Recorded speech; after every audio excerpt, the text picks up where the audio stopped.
मध्य प्रदेश विधानसभा चुनाव संपन्न होने के बाद आ चुका है टोटल नतीजे कि इस बार कौन बनेगा मध्य प्रदेश के मुख्यमंत्री, कमल या कमलनाथ होंगे। आज की इस वीडियो में आपको बताता हूँ कितने जिले में प्रदेश के मुख्यमंत्री कमल या कमलनाथ फिर होंगे कौन से मुख्यमंत्री। आज की इस वीडियो में आपको डिटेल बताता हूँ कि मध्य प्रदेश में मुख्यमंत्री कौन बनेंगे।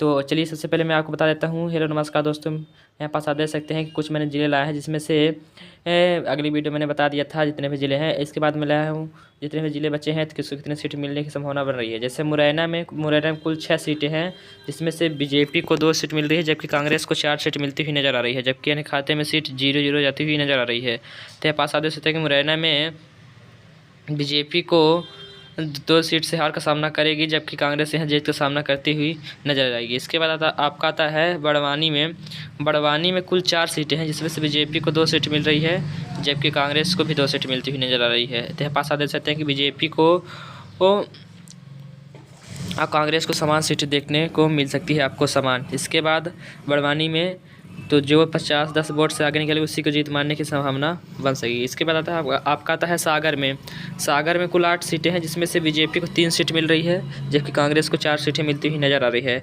और अन्य खाते में भी सीट 0-0 जाती हुई नज़र आ रही है सागर में, मध्य प्रदेश के सागर में। तो यहाँ पास अन्य खाते में सीट 1 जा रही है, और जबकि कांग्रेस को 4 सीटें मिलती हुई नज़र आ रही है, जबकि बीजेपी को 3 मिल रही है। तो यहाँ पास बीजेपी को कांग्रेस से 1 सीट से हार का सामना करेगी सागर में।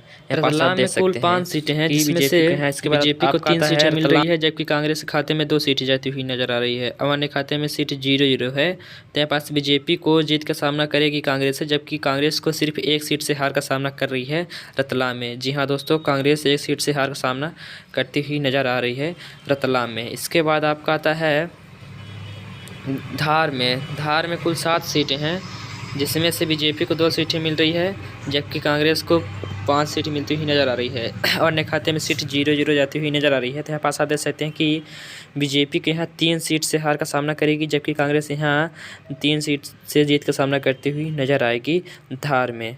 ठीक है ना।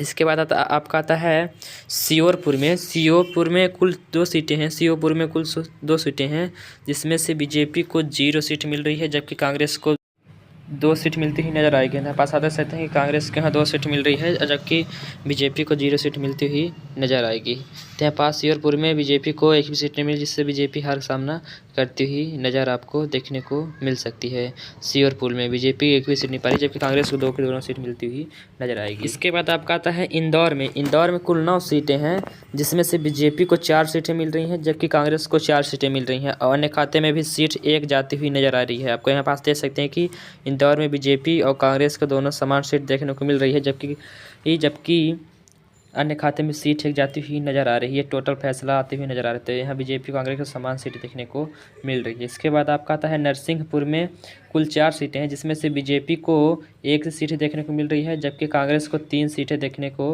मिलती हुई नज़र आई है। अन्य खाते में भी सीट 0-0 जाती हुई नज़र आ रही है। तो यहाँ पास आप देख सकते हैं कि बीजेपी यहाँ 2 सीट से हार का सामना करती हुई नज़र आ रही है। नरसिंहपुर में बीजेपी 2 सीट से हार का सामना करती हुई नज़र आ रही है। इसके बाद आपका आता है दमोह में कुल 4 सीटें हैं, जिसमें से बीजेपी को 2 सीट मिल रही है, और कांग्रेस को भी 2 सीट मिल रही है। और अन्य खाते में भी सीट 0-0 जाती हुई नज़र आ रही है। तो यहाँ पास आप देख सकते हैं कि बीजेपी और कांग्रेस को दोनों समान सीट देखने को आपको मिल रहा है दमोह में।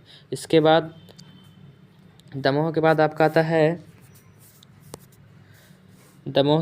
आता है जिला शाजापुर में कुल 3 सीटें हैं, जिसमें से बीजेपी को 1 सीट मिल रही है, जबकि कांग्रेस को 2 सीट मिलती हुई नज़र आ रही है। तो यहाँ पास आप देख सकते हैं कि बीजेपी को यहाँ 1 सीट से हार का सामना करेगी शाजापुर में, जबकि कांग्रेस यहाँ 1 सीट से जीत का सामना करती हुई नज़र आएगी। यहाँ पास आप देख सकते हैं शाजापुर में तो बीजेपी यहाँ 1 सीट से हार का सामना करती हुई नज़र आएगी।